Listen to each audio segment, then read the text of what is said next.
Identifier, analyser, planifier, trader. Votre rendez-vous avec IG. Investissez avec les Turbo 24.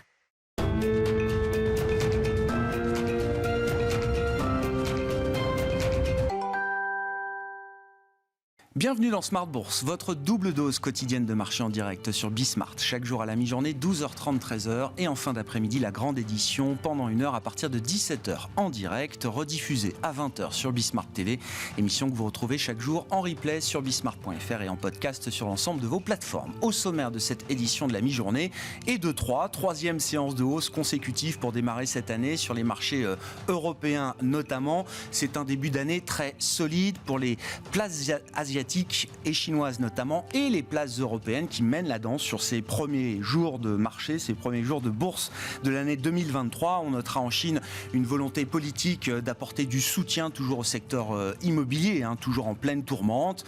Les dernières informations de presse indiquent que Pékin est prêt à muscler encore ses mesures de soutien pour les grands promoteurs immobiliers en difficulté. Et puis en Europe, on commence l'année avec un environnement qui peut paraître idéal à certains égards. On a eu des surprises à la baisse sur l'inflation. On l'a vu en Allemagne hier, on l'a vu en France ce matin avec l'indice d'inflation, première estimation pour le mois de décembre qui est ressorti sous les attentes des économistes. Une inflation en données harmonisées en France qui ressort à 6,7% sur un an après 7,1% au mois de novembre. C'est une baisse de 0,1% sur un mois. De bon augure en prévision de l'inflation zone euro, première estimation pour le mois de décembre qui sera publiée ce vendredi. Et puis du côté de l'activité, des surprises positives. On l'a vu avec la deuxième lecture des enquêtes PMI auprès des directeurs d'achat, notamment dans la partie service avec des indices.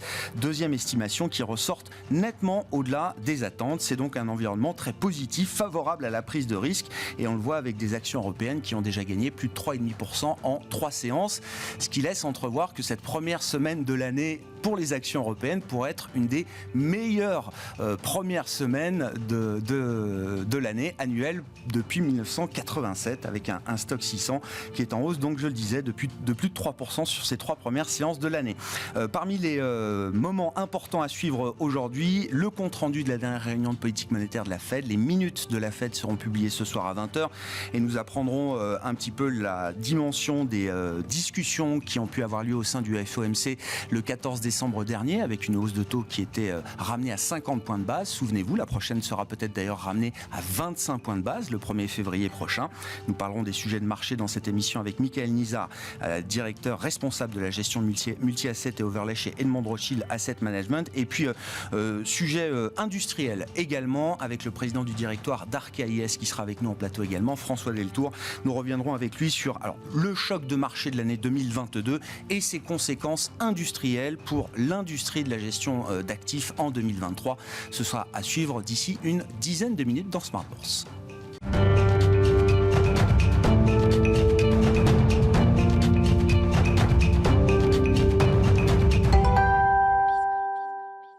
Mais d'abord, les éléments de marché avec Michael Nizar, je le disais, qui est avec nous en plateau, le responsable de la gestion multi-asset et overlay chez Edmond Rothschild Asset Management. Bonjour et bienvenue Michael. Bonjour. Bon, les débuts d'année sont toujours propices à la réflexion en matière de stratégie d'investissement, mais quand même un commentaire de l'ambiance. Alors, sur 3 séances, ça ne fait pas une tendance, mais on a l'impression que le marché est parti dans une idée un peu Goldilocks.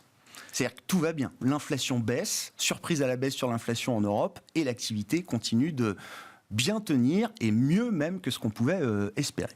Exactement. Alors, on est plutôt assez circonspect, puisqu'en fait, il nous semble que le tie-break a commencé. C'est-à-dire que la phase de désinflation la plus technique, la plus mécanique, elle est entamée.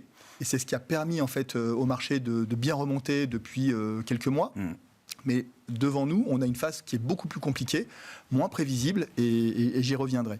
Le premier temps, c'est qu'en fait, effectivement, cette désinflation, elle est très technique, elle est mécanique. Quand on voit finalement les chaînes de logistique, en fait, qui sont de moins en moins embouteillées, qui étaient finalement le cœur de cette inflation qui avait commencé à croître, exactement.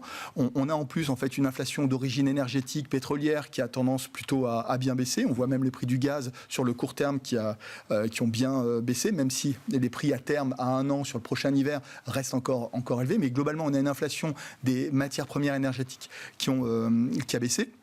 Troisièmement, on a des prix des biens manufacturés qui ont plutôt ralenti et une inflation alimentaire qui n'accélère plus. Donc globalement, le marché a plutôt bien salué cette partie-là, mais qui est avant toute chose lié à des effets de base, des effets techniques qui devraient encore perdurer. Mais devant nous, on a quand même différents écueils. On en a 3. Le franchissement du pic d'inflation, c'était la partie facile, vous dites? Exactement, la partie facile. La partie la plus difficile, c'est effectivement pour les prochains mois, puisqu'en fait, premièrement, quand on voit en fait au niveau du travail des banques centrales, le travail n'est pas achevé. Quand vous regardez finalement le prix des services hors logement, il est encore sur des niveaux de 4 à 5%.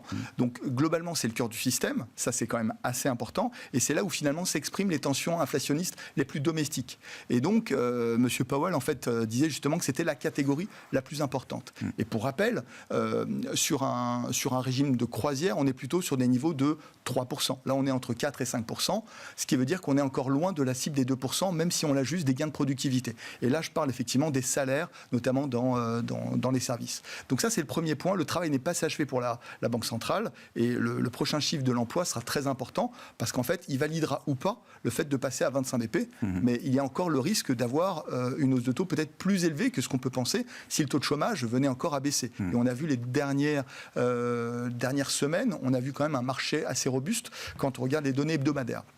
Le deuxième élément qui dit que finalement on est plutôt on va rentrer dans une phase de tie break où finalement la complexité est un petit peu plus forte, c'est qu'en fait la Chine réouvre et en fait quand on sait, je vous donne un chiffre, la consommation du cuivre dans le monde en provenance de la Chine, c'est 53%.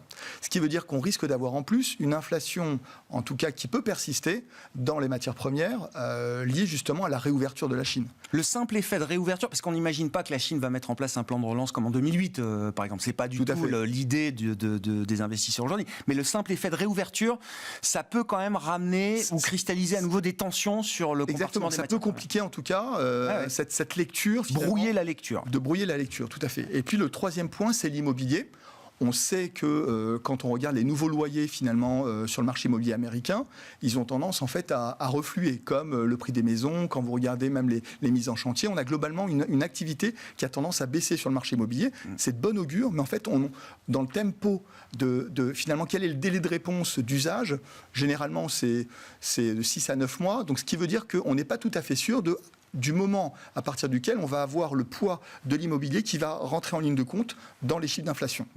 Donc ça fait finalement trois niveaux d'incertitude qui vont commencer à marquer finalement les attentes des investisseurs, avec finalement une prime liée à l'incertitude inflationniste qui va rester quand même encore élevée, même si on sait que tendanciellement la désinflation est bien là, mais on le sait bien, à chaque chiffre économique, les investisseurs sont extrêmement sensibles à la surprise liée à l'inflation.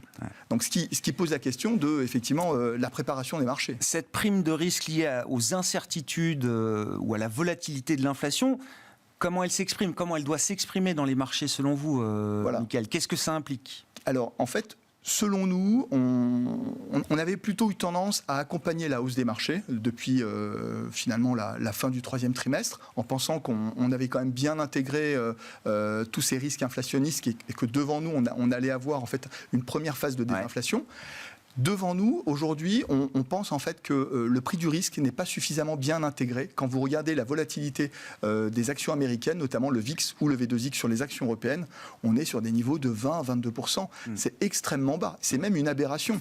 Quand on sait qu'on est peut-être dans une économie pré-récessive, qu'on a devant nous encore des questions sur l'inflation, avoir une volatilité action aussi basse, c'est extrêmement énigmatique. Ça tranche d'ailleurs avec la volatilité des marchés obligataires et des marchés de taux. Exactement. La volatilité des taux est relativement élevée et en fait il y a une vraie mâchoire qui est difficilement explicable, surtout au moment où en fait on sait qu'on va avoir une phase compliquée en termes de récession et qu'en fait l'inflation peut rester sur un régime certes un peu plus faible mais encore assez élevé. Ce qui veut dire que le prix du risque il est selon nous mal intégré par les marchés, ça c'est le premier point. Donc un manque de préparation des marchés face finalement à des surprises liées au mix croissance-inflation.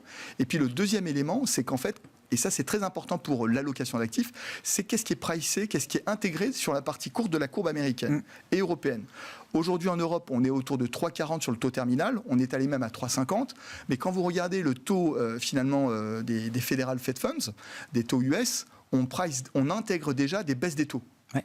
Est-ce que c'est normal de pricer autant de baisses des taux sur le deuxième semestre 2023 50 BP peut-être de baisse de taux. À peu près 50 BP, c'est pour nous finalement une certaine complaisance vis-à-vis de la tonalité que les marchés attendent en termes de politique monétaire de la Fédérale Réserve. Ouais. Ce qui veut dire que pour ces deux éléments, il nous semble que les marchés n'intègrent pas suffisamment bien ce risque-là, lié à finalement un taux terminal qui peut être un petit peu plus élevé pour donner un peu plus d'assurance à la Fédérale Réserve de vraiment achever son travail, et puis une récession qui est mal intégrée quand on regarde le prix de la volatilité des actions européennes et américaines. Ouais. Et surtout, les marges.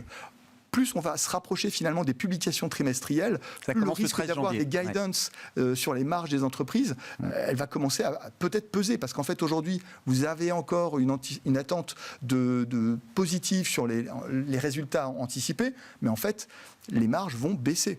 Parce qu'en fait, le pouvoir sur les prix des entreprises va avoir tendance à baisser au moment où la consommation va ralentir. Et donc, il nous semble qu'on peut avoir facilement 10-15% de révision des attentes bénéficiaires des entreprises. Ouais. Et vous dites, malgré le fait qu'on parle de cette situation depuis longtemps. Enfin, c'est la récession la plus attendue de l'histoire, et c'est même une récession qui est difficile à déclencher. On le voit aux États-Unis. En tout cas, malgré ça, vous dites, oui, les marchés ont du mal à s'ajuster correctement à ce risque-là aujourd'hui, le risque sur les marges des entreprises. Exactement. Notamment. Ouais. Alors, ce qui nous amène en fait en termes de stratégie d'investissement, c'est de dire que finalement, si je reprenais une formule anglaise, carry is king pour cette année. C'est-à-dire qu'aujourd'hui, il nous semble que dans nos stratégies d'investissement, ça va être avant toute chose une année de portage, une année obligataire plus qu'action. Parce que quand vous regardez les volatilités des taux d'intérêt, vous en parliez, elles sont extrêmement élevées. Ouais. Elles vont avoir tendance tout doucement à baisser, ou en tout cas converger vers la volatilité action, ce qui veut dire qu'on est plutôt bien rémunéré pour porter du risque obligataire. Ça ne veut pas dire que finalement les taux vont vraiment refluer. Ça va demander encore une gestion active sur la duration, mais le portage, quand vous regardez finalement ce qui est rémunéré sur la dette high yield par exemple, ou la dette financière subordonnée, on est quand même sur des niveaux qui intègrent très bien un risque de défaut, qui est aujourd'hui plus de 6-7% par an. Donc ce qui veut dire que c'est une année de portage. Et par contre, sur les actions, on pense que c'est beaucoup plus une année liée aux thématiques, où en fait on va chercher à dépasser les enjeux finalement géographiques ou les enjeux sectoriels. On le sait que dans des phases de récession, finalement, c'est difficile de trouver la bonne zone géographique. Elles sont généralement toutes bien corrélées. Par contre, il y a des thématiques qui peuvent vraiment se distinguer. On pense notamment toujours au big data, à la santé. C'est un secteur qui est intéressant, notamment dans les phases où les taux peuvent continuer à progresser. Et puis aussi le capital humain, qui est une bonne manière aussi finalement de tirer, pour certaines entreprises, de tirer leur épingle du jeu face finalement à un contexte où il est difficile de trouver de la main-d'œuvre qui soit à la fois motivée dans une révolution. Vraiment, on est dans un contexte de révolution au niveau du marché du travail. Donc ça, c'est aussi un enjeu qui nous semble assez important. Par contre, en termes directionnels, on commence l'année de manière assez prudente sur les marchés au global, parce qu'effectivement, on trouve que le prix du risque n'est pas suffisamment bien intégré. Cette idée que la Fed baissera ses taux à la fin de l'année 2023, c'est pas une idée nouvelle, c'est même une idée persistante dans le marché. C'est un pricing qui existe depuis quelques temps et qui persiste malgré les différents rappels à l'ordre de Jérôme Powell à l'occasion des réunions ou des discours prononcés par le patron de la Fed. Alors il est sur un schéma classique. La persistance de ce pricing est quand même interpellant. Moi je l'explique comme le fait que le marché en fait est sur un schéma tout à fait classique, où en fait après une phase de remontée des taux où on commence à intégrer une pause, tout de suite en fait c'est presque pavlovien comme réflexe, on commence à anticiper de la baisse des taux. Et il nous semble que cette baisse des taux elle est trop rapide, clairement quand on voit que le travail n'est pas encore tout à fait achevé. J'entends. Une récession modérée implique pas forcément aujourd'hui que la Fed rebaisse rapidement ses taux. Exactement. Merci beaucoup pour cet éclairage de marché. Bon, dans une ambiance qui reste une ambiance très positive en ce début d'année, mais attention à ne pas trop extrapoler cette image de début d'année, néanmoins très positive, on le rappelle, pour les actions et les actions européennes notamment. Michael Nizar qui est avec nous en plateau, le responsable de la gestion multi-asset et overlay d'Edmond Rothschild Asset Management.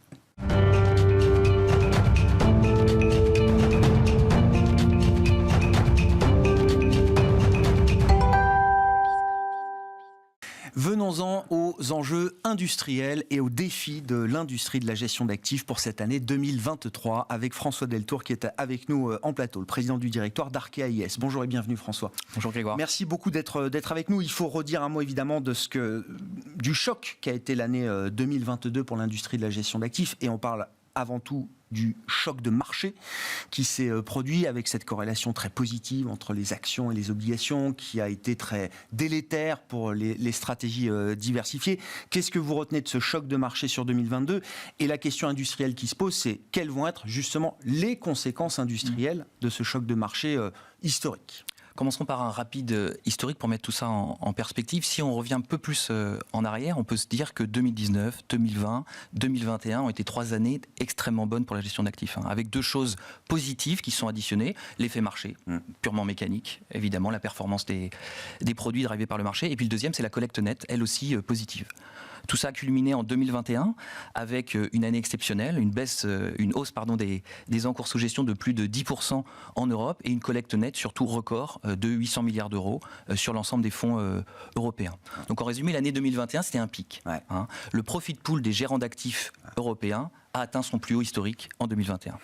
En 2022, vous en avez beaucoup parlé sur ce plateau, l'année a été très différente. Les 2 effets qu'on avait, à la fois l'effet performance et l'effet collecte, ces 2 effets se sont retrouvés inversés avec une cause qui est vraiment une cause marché. 2 choses pour moi importantes à retenir. La première, c'est la corrélation très forte entre l'évolution des marchés de taux et l'évolution des marchés actions. Je trouve qu'un élément marquant, c'est de se dire, prenons un portefeuille composé à 50% d'obligations, 50% d'actions mondiales, et bien la performance de ce portefeuille, en 2022, serait été la pire depuis les années 1930. Et puis deuxième élément, c'est les taux. Tout simplement. On en a beaucoup parlé, on a parlé de l'inflation, etc. Mais là aussi, avoir en tête le fait que ce qui s'est passé sur les taux en 6 mois, en 2022, ça a annulé quasiment 10 ans de hausse sur ce marché obligataire. C'est 10 années de performance incroyable. Effacée. Non, mais le choc est vraiment très très lourd. Comment ça s'est traduit en termes de décollecte pour le coup en 2022, François, pour l'industrie européenne ? J'ai parlé de 2021. 2022, ça a été vraiment le mouvement négatif, donc avec finalement 2 choses qui sont additionnées. La décollecte, qui a été une décollecte largement partagée sur l'ensemble des classes d'actifs, les actions, les obligations, et puis aussi le monétaire. On a eu beaucoup d'institutionnels qui se sont posés énormément de questions cette année 2022. La plupart des institutionnels, des asset owners, ils sont de notre génération, Grégoire, ils ont quasiment connu uniquement un environnement de baisse des taux. 30 ans et donc là, finalement, nouveau paradigme, comment on s'adapte ?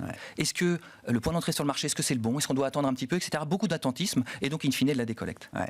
Sur le plan industriel et sur le plan des produits notamment, qu'est-ce que ça va changer pour l'industrie de la gestion d'actifs ? Vous le dites, effectivement, on a refermé 30 ans de baisse de taux et du coup, on retrouve des références, et Michael le disait, le fixed income redevient quelque chose de central aujourd'hui, j'imagine, dans les stratégies, les produits qui sont proposés aux clients, avec des références monétaires qui vont être des références très solides.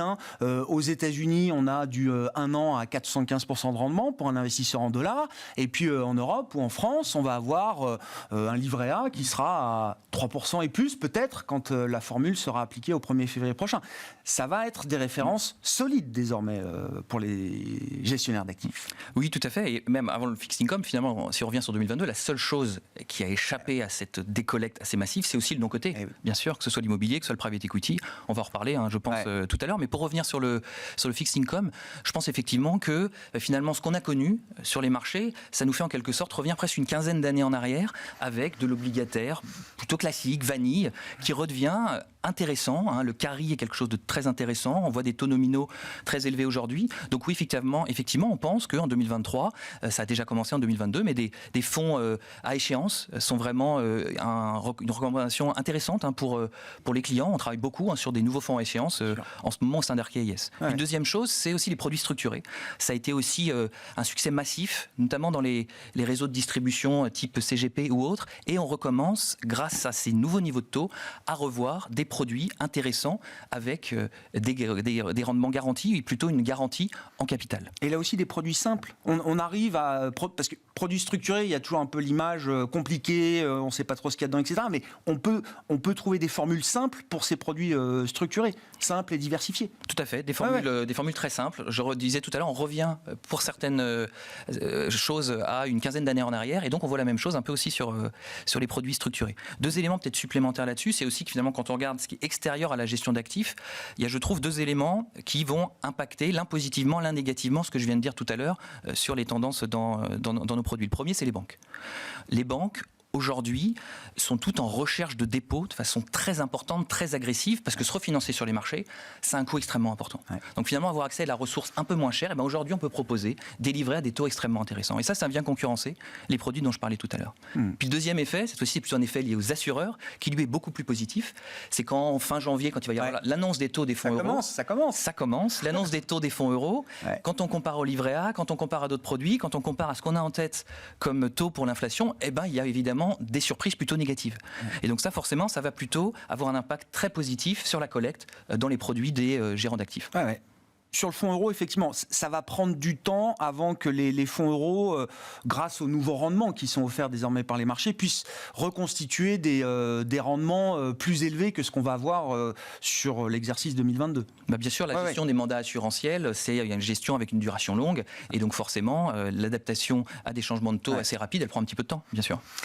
Qu'est-ce que ce choc de 2022 implique pour le modèle économique des gérants d'actifs, de l'industrie de la gestion d'actifs ? Est-ce que ça soulève une question, notamment sur la rentabilité de la gestion d'actifs, qui a bien vécu quand même ces dernières années ? Oui, et je pense qu'il est important quand même de rappeler dans ce pessimisme ambiant le fait que la gestion d'actifs avec la banque privée, les deux activités d'Arkea IS, ça reste l'un des secteurs les plus intéressants des services financiers.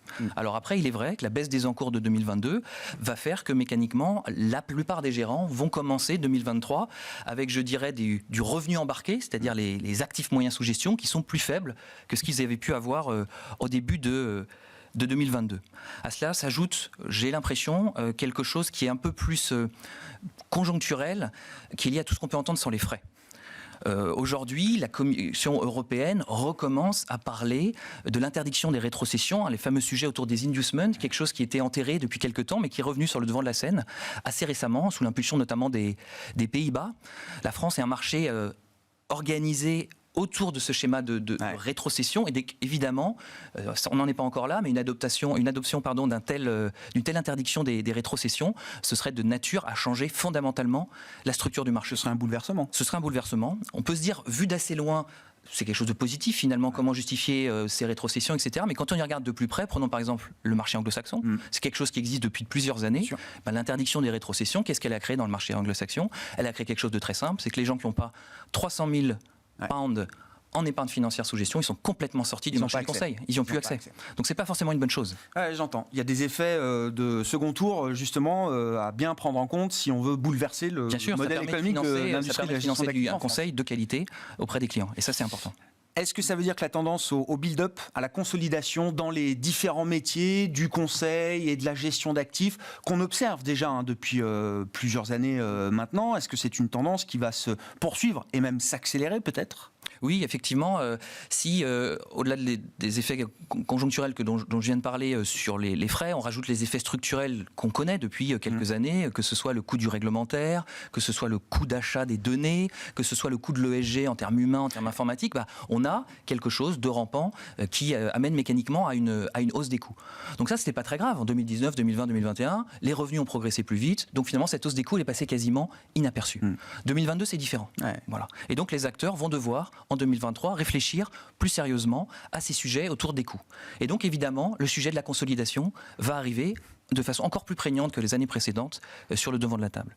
Quand je parle de consolidation, je pense évidemment au fait qu'on a des valorisations qui sont plus basses, naturellement. Donc, ça crée des opportunités pour des acheteurs. Ça crée des opportunités pour des acteurs d'une taille relativement grande qui décident de se créer des expertises, certains endroits de niche qu'ils n'avaient pas en acquérant certains acteurs pour gagner 3 ou 5 ans par rapport à un développement organique. Et aussi, ça va permettre à des boutiques de taille plus modeste qui n'ont plus aujourd'hui la rentabilité suffisante, la taille suffisante dans un marché un peu plus complexe. Et puis, vous avez parlé de cet effet, je trouve qu'il lui aussi, on le verra plus, c'est des acteurs qui se disent, je veux à la fois avoir la marge de distribution et la marge de production. Donc des regroupements plutôt horizontaux entre des groupements de CGP, des sociétés de gestion, des choses qu'on voit déjà, qui vont être accélérées par les marchés et qui, si jamais le fameuse interdiction des rétrocessions vient être mise sur la table, va à mon avis être de nature à accélérer fortement ces mouvements. Vous évoquiez tout à l'heure les segments alternatifs, comme on dit, private equity, immobilier. Il y a eu, alors bon, l'immobilier est toujours au centre de tout quand on parle du patrimoine des Français, mais le private equity c'est assez nouveau. Et c'est vrai que cette tendance, cette volonté des gestionnaires d'actifs, des distributeurs de démocratiser au maximum le private equity, elle a commencé il y a déjà une paire d'années, ça s'est accéléré. Est-ce que, je ne sais pas, le nouveau schéma monétaire remet en cause cette tendance à la démocratisation, à la retailisation, comme j'entends, du private equity, ou est-ce que non, il y a une vraie tendance de fond de permettre au plus grand nombre d'accéder à cette classe d'actifs réservée jusqu'à un certain temps aux grands investisseurs institutionnels? Oui, effectivement, la retailisation dont vous parlez, c'est effectivement le mot à la mode depuis plusieurs années. C'est quoi la retailisation? C'est tout simplement le fait de pouvoir offrir à des clients particuliers des produits qui initialement étaient destinés à des clients institutionnels. Ça a commencé par l'immobilier, voilà. C'est maintenant un succès massif avec des SCI, des SCPI qui collectent, qui ont continué à collecter en 2022 à des niveaux toujours extrêmement impressionnants. Qui sont des produits cœur d'ailleurs pour l'allocation de bon nombre de Français qui sont aujourd'hui effectivement des produits cœur qui permettent pour une somme plus modique de pouvoir s'exposer à l'immobilier. Depuis 3 ans, je dirais à peu près, on voit un schéma assez similaire sur le private equity. C'est quelque chose qui est en termes de bruit, en termes de nouveaux produits qui est extrêmement important. En termes de collecte, c'est quelque chose encore d'assez modéré. Voilà. Après, on regarde tous le marché américain, et quand on voit le marché américain, où il y a une collecte qui est phénoménale auprès des clients particuliers sur le private equity, on se dit qu'il y a un potentiel théorique effectivement très important. Donc effectivement, cette tendance de fond, je pense qu'elle va continuer. Après, l'année 2022 qu'on a connue, ce qu'on connaît encore aujourd'hui, ça pose quand même certaines questions. J'en vois 2, moi. La première, c'est la prime d'illiquidité. Finalement, ce que tout le monde va chercher dans ces produits, je suis prêt à trader un peu d'illiquidité contre un rendement supérieur qui m'est promis. Aujourd'hui, on retrouve du rendement, j'en ai parlé tout à l'heure, sur des produits obligataires. Donc, cette prime d'illiquidité, est-ce qu'elle est encore suffisante aujourd'hui pour ce genre de produit? C'est une vraie question qu'on doit tous se poser. Et puis le deuxième, c'est plutôt sur les valorisations sous-jacentes. On a là une énorme décorrélation entre les valorisations des entreprises dans le non-coté et puis le parcours qu'on peut voir boursier d'entreprises dans le même secteur. Donc là aussi, il y a une grosse question à se poser. Donc là, le choc n'a pas été encore... le choc dans le non-coté n'a pas encore été totalement révélé d'une certaine manière aujourd'hui, François? On l'a pas vu. On l'a pas vu. En tout cas, ça c'est un constat, je pense qu'on peut tous faire. Donc ça incite, à mon avis, à beaucoup de prudence. Des produits qui, par exemple, peuvent mixer du private equity et de la dette privée, avec aussi une poche de secondaire qui permet de finalement racheter des fonds des côtés, sont des produits qui, à mon avis, sont des choses intéressantes. Et c'est des choses qu'on souhaite lancer cette année. Un mot rapide pour finir. Il nous reste trop peu de temps, malheureusement, pour parler de l'ESG, mais est-ce que l'année 2022 enterre l'ESG, en tout cas la pratique ESG telle qu'on l'a vécue ces dernières années? 2022 n'enterre pas le ESG, à mon avis, mais 2023 va sans doute le remodeler profondément. Je pense que c'est plus le même 2023, c'est potentiellement la première année de vérité sur l'ESG, notamment parce que c'est l'année de l'entrée en vigueur des fameux règlements MIF et puis DDA sur l'assurance. Alors concrètement, qu'est-ce que ça implique? Ça implique l'obligation pour, avant toute souscription par un investisseur particulier, qu'il réponde à un questionnaire autour de ses préférences ESG. Donc ça, c'est extrêmement positif, ça va vraiment dans le bon sens. On a, gérant d'actifs, aussi un devoir d'accompagner les transitions. Donc tout ça va dans le bon sens, mais concrètement, la mise en œuvre est extrêmement complexe. Mais ça va être guidé par le client désormais. Ça va être en théorie guidé par le client. Et la vraie question, c'est est-ce que le client va comprendre? Parce qu'aujourd'hui, la réglementation européenne n'est pas encore achevée. Il y a énormément de flou sur des notions aussi centrales que l'investissement durable. Qu'est-ce que l'investissement durable? Les textes laissent énormément de marge à l'interprétation. Chaque acteur définit ce qu'est l'investissement durable pour lui, ce qui rend extrêmement difficile la comparabilité. Et donc en fait, pour moi, 2023, ça va être un gros challenge. Il en va même de la crédibilité, à mon avis, de notre industrie. Et si l'ESG, c'est uniquement technocratique, c'est uniquement jargonesque, c'est uniquement un discours marketing qui peut prêter le flanc aux accusations de greenwashing dont on a pu parler ces dernières semaines ou ces derniers mois, alors pour moi, il y aura un retour de bâton énorme et un rejet naturel de la part des clients. Donc 2023, prudence, année importante sur l'ESG et l'entrée en vigueur de ce. Je disais, c'est la crise de quarantaine de l'ESG, mais on m'a dit non, c'est plutôt la crise d'adolescence. Il y a cette idée-là, il y a une crise d'adolescence à passer. Telle qu'on la connaît aujourd'hui, plutôt une vingtaine d'années qu'une quarantaine. Oui, c'est ça. Rendez-vous dans 20 ans pour la crise de la quarantaine de l'ESG. Merci beaucoup François. François Deltour qui est avec nous pour évoquer ces grands enjeux industriels pour l'industrie de la gestion d'actifs au terme de l'année 2022 et au démarrage de cette année 2023. François Deltour, le président du directoire d'Arkea IS. Voilà pour cette édition de la mi-journée de Smart Bourse. On se retrouve à 17h en direct sur Bismart.